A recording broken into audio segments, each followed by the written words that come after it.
Hello and welcome to Critical Line Item. My name's Tom Rablick. Thank you for joining me for this particular podcast.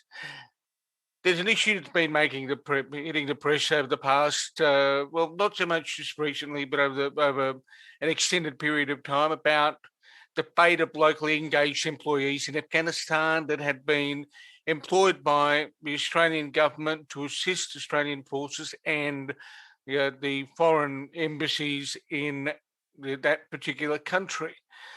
It's come to a crunch. The Taliban are at getting a lot of ground, gaining ground in Afghanistan.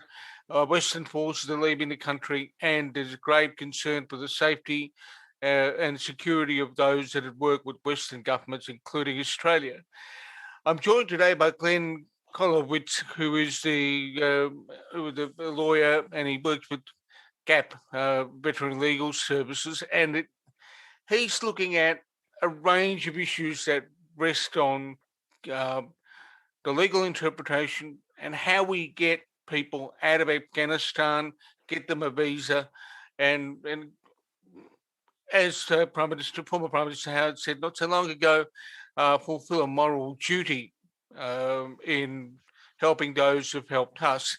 Glenn, thank you so much for talking with me today. Good morning, Tom. Thanks for having me. Absolute pleasure. Look, what is the situation at the moment? What are we dealing with right now with respect to people who worked for the Australian government and the Defence Forces? We have engaged, so we have on our books we have about 140 former Afghan security guards who were guards or personal protection staff at the Australian Embassy in Kabul. And we also have 140, but up to 180, we understand. And we also have a number of interpreters and other people who contracted to AusAid, for example, around the country and back in the Uruzgan and Kandahar and other provinces now. So we have almost two groups of Afghans and their families that we're trying to consolidate and trying to get clearances for and then get visas for to bring them to Australia. Now, in a country like Afghanistan that's presently going through, if I can use a euphemism, some degree of upheaval, what are the challenges present for you as a legal person, as a legal professional, in getting all of the information you need to be able to do the work that's required? Yeah, you're quite right, Tom, in saying on the basis of the upheaval, the resurgent Taliban and the issues the country is facing right now, and indeed increasingly facing on a daily basis. Communications to date with our clients has been pretty good, as in email and telephone communications, but that does drop out, and we know that the power to places like Tarin Kot is quite intermittent. So we have relatively good communications, but that can be sporadic. But it's also getting the reams of paperwork off these people that the government has demanded as part of what DFAT and Defence are calling the LE programs, the locally engaged employee programs. Mm-hmm. They've demanded a lot of paperwork in order to firstly just clear these people to allow them to then apply for a visa. So there's a layer of bureaucracy imposed here in Australia, which is making it difficult and which is aggravating the difficulty in getting information out of Afghanistan.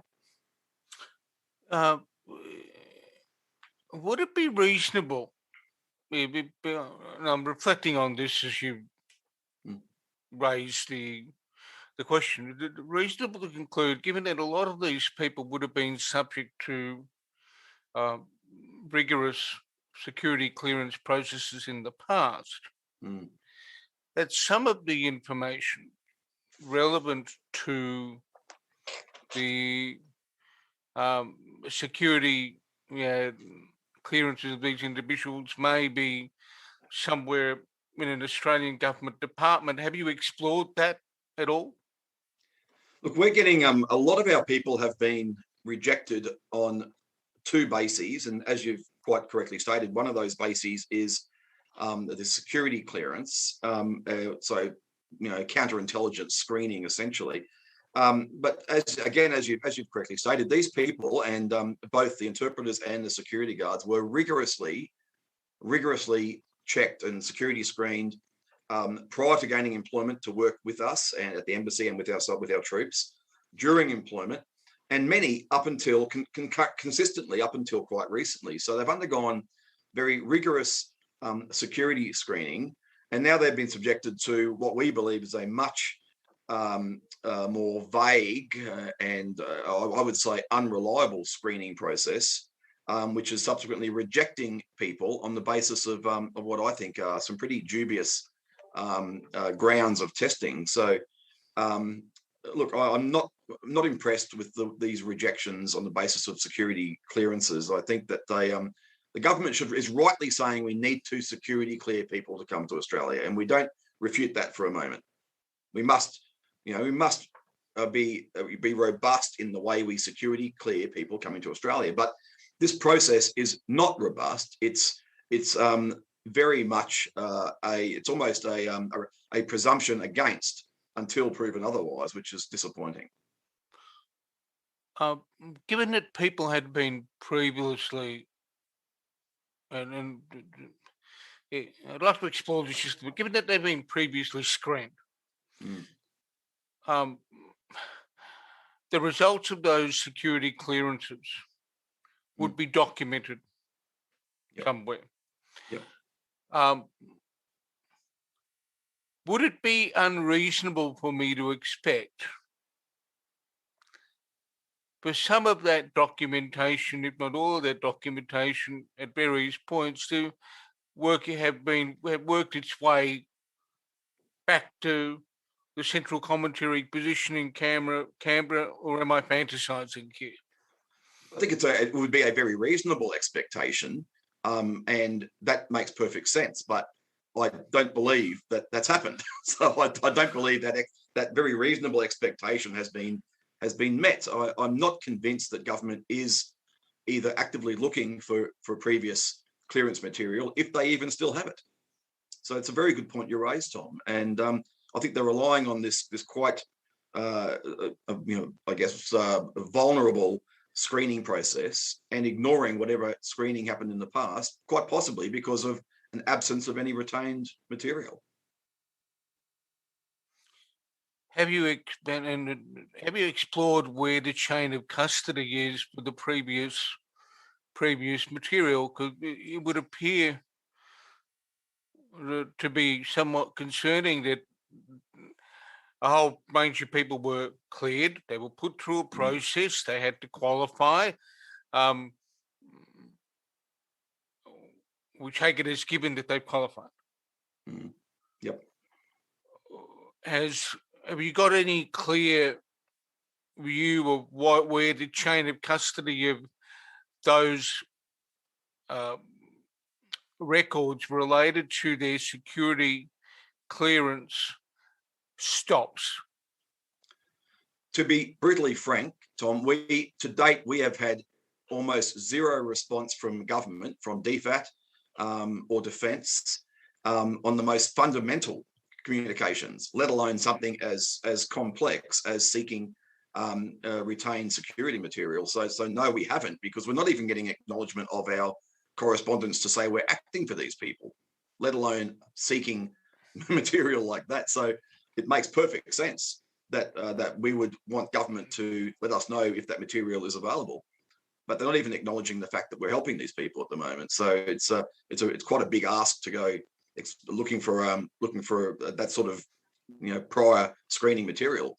Absolutely, we'd love to be looking for that, but these departments are ignoring us, and the ministers are ignoring us at the most fundamental level, let alone at a detailed level like that.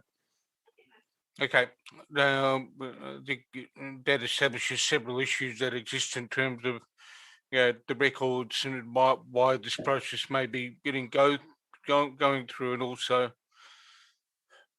possibly a need for the Auditor General to look at the conduct a performance audit in relation to the maintenance of sensitive security records. But ultimately, yeah, this stuff is necessary. Now, you deal with the legal side of it. Now, leaving aside the fact of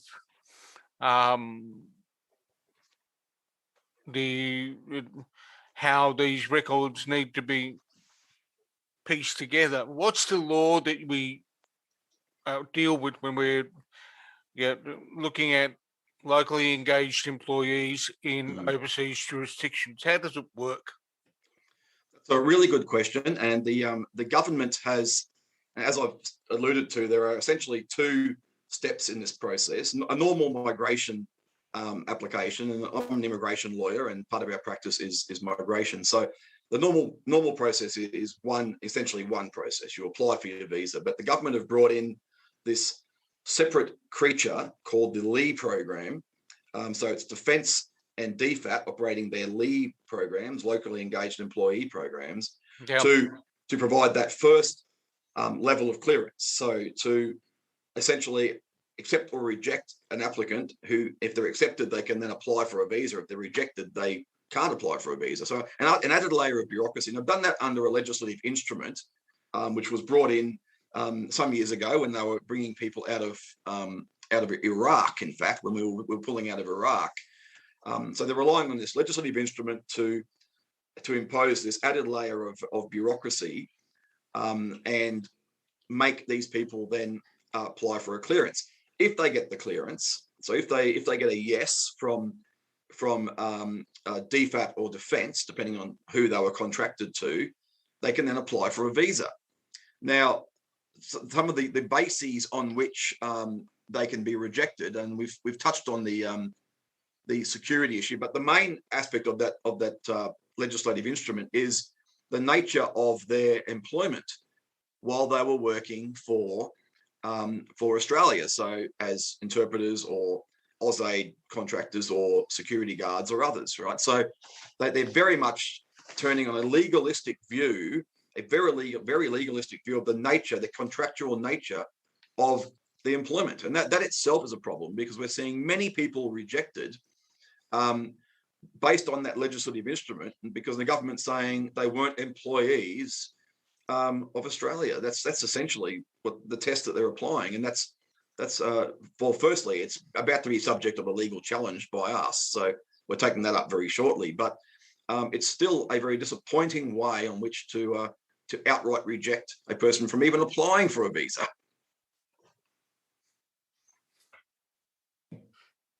Now, what you know the legal process better than some of us normal civilian types without law degrees. How is the process going time-wise? I mean, you're obviously collating information. That's one component, and that can take for forever and a day. Time can be as long as a piece of string. But what's the timeline in terms of getting things moving? Because the timeline in Afghanistan is actually, the speed of a bullet versus the speed of the Australian bureaucracy. That's right. How's this playing out at the moment from a legal process point of view? Look, I think you're absolutely on the money there, Tom. I think our bureaucrats sitting here in Canberra, firstly at Defence and DFAT, so that first part of the process, and then at immigration, don't quite appreciate the compressed timeframes in Afghanistan.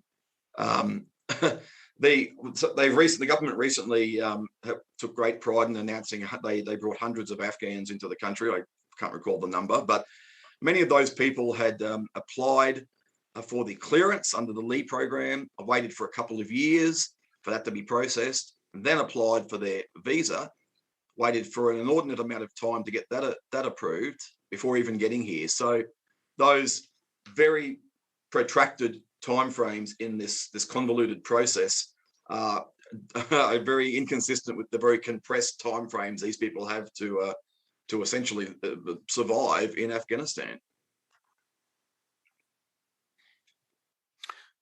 Well, what are the steps that have been taken to impress upon government the degree of urgency? Because it's one thing to engage in the legal process, or if you were looking for records, to put a freedom of information request in, but those things have timelines that don't quite match the speed of a pickup truck across rocky terrain somewhere in Afghanistan.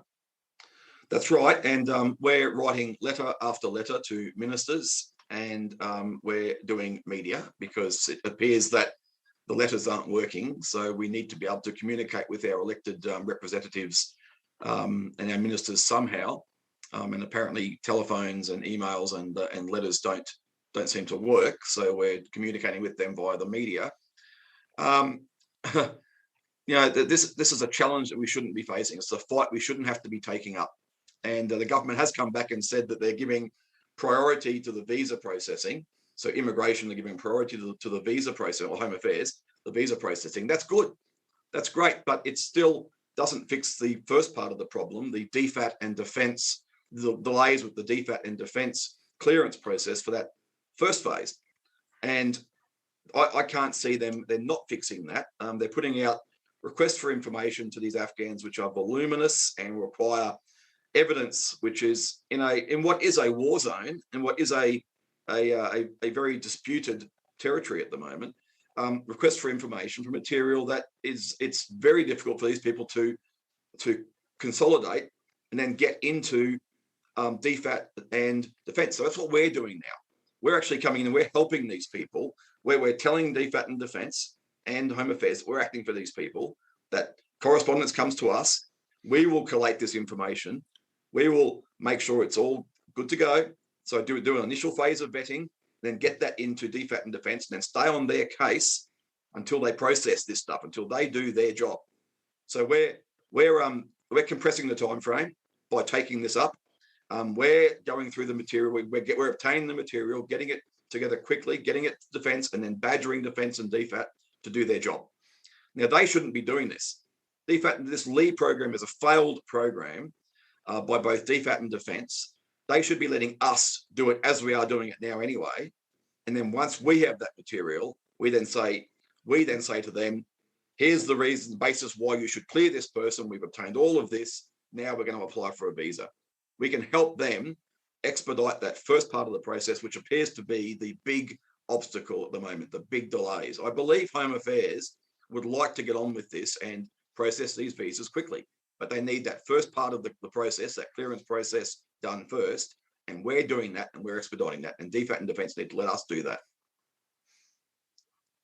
How much of this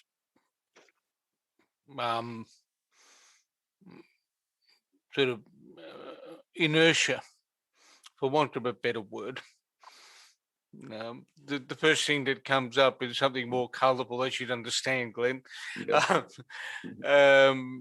For want of a better word, the procedural inertia is due to the fact that departments, from your perspective, it don't seem to talk to each other. I mean, if Home Affairs wants to do what you'd like them to do, but they're waiting on two other departments, why is this hold up existing? Why is it there?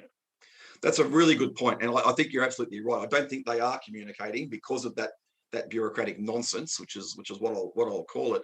This is why an immigration practice, so an immigration lawyer specialising in this sort of area, can fill that breach. There doesn't need to be that miscommunication and those bureaucratic delays between DFAT and defence. So you group them as one collective, and Home Affairs on the other. We should be doing that first part, and we should be filing these applications with Home Affairs. So we can help them break down those bureaucratic barriers by us doing what immigration lawyers and migration agents do.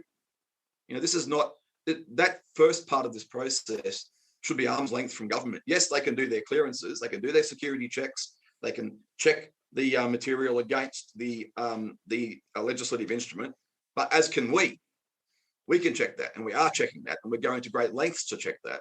So we should be able to say, okay, we've got all this material. Now we've ticked that box. Now we're filing with Home Affairs, and we can help DFAT and Defence with their security. We can get the material they need for the security vetting. We can make sure they're applying a proper security vetting process. All of the former Army officers involved in this process, and you've spoken to a few of us, we all have some sort of counterterrorism or intelligence background. You know, like my last job in New South Wales Police was in counterterrorism, and I taught intelligence management at Charles Sturt Uni, and I was in an intelligence unit in New South Wales Police. So I'm only one person in this group of people, and I have that background. We have another one of our guys who was a former Army intelligence officer. We've all been cleared to high levels at various stages over the years. We know this process. I suspect we know it better than the public servants working on it. We don't want bad people coming to Australia. We don't want that happening. So when Peter Dutton says that we're out there trying to let everybody come to Australia regardless of their security credentials, that's nonsense. We know better than anyone the risk posed by having the wrong people come to Australia. But we want to ensure that the right people can come to Australia, and these right people are the ones who have helped us and who have been cleared, and we can ensure they are currently cleared. You yourself have a background in defence, correct? That's correct. Yeah, I did many years in regular and reserve service across a number of corps and a number of units, including 2 rotations of the Special Operations Task Group in Afghanistan. So, you know, just like some Stuart McCarthy and Jason Skanes, we've been on the ground in Afghanistan. We know this space.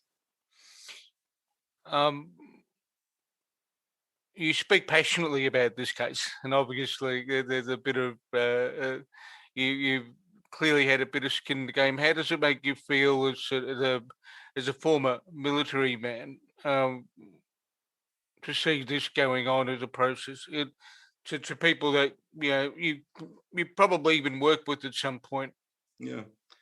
Look, I think you've heard this from a number of veterans, and indeed our group, Forsaken Fighters and others. But Australians don't leave our mates behind. And I had an interpreter when I was with Special Operations Task Group. He was a US citizen, so a bit different circumstance to the current Afghans we're dealing with. But he was a good mate, and we worked closely together. All of our forces, all military forces, worked with interpreters, and outside the wire particularly. And they got and I see this in the form of letters of support now from people right up the chain of command saying, I worked with this interpreter. He's a good guy. He helped us. He helped us do our job. He enabled us to do our job. He wore our uniform. He was out there outside the wire with us for a long time, longer than any one tour. Why is the government now abandoning these people, this person that I worked with? It's a real matter of letting your mates down, and that itself is disappointing. And it's disappointing. It disappoints me as an Australian, not just as a former Australian soldier, but as an Australian. That's not how we operate. I don't think Maurice Payne quite realises that this is not how the Australian soldier operates. And we're seeing a lot of veterans now coming to us saying, what on earth is going on? What are these ministers doing? And, I come in here to GAP Legal Services, to the Migration Division, and I see our team here under Doug Greason, the head of migration here in Canberra. These people are working around the clock on this, day and night, trying to make this happen. So they're passionate about it. And it's a veteran-owned operated business. So we're all, mostly we've got all ex-military or police backgrounds. Yeah. I see a passion here amongst these people who are doing this, and I see a passion amongst military people ex-military people who are seeing our mates being abandoned.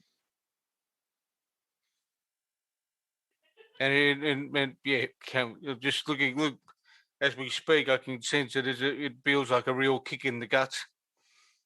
Oh yeah, it is, and particularly when we're being ignored. We've offered to help government do this. We've offered to help expedite this.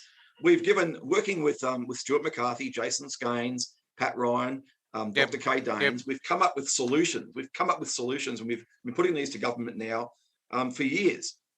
And the sorts of solutions we've put to government are the solutions we're seeing the US government, the Biden administration, now bringing into effect.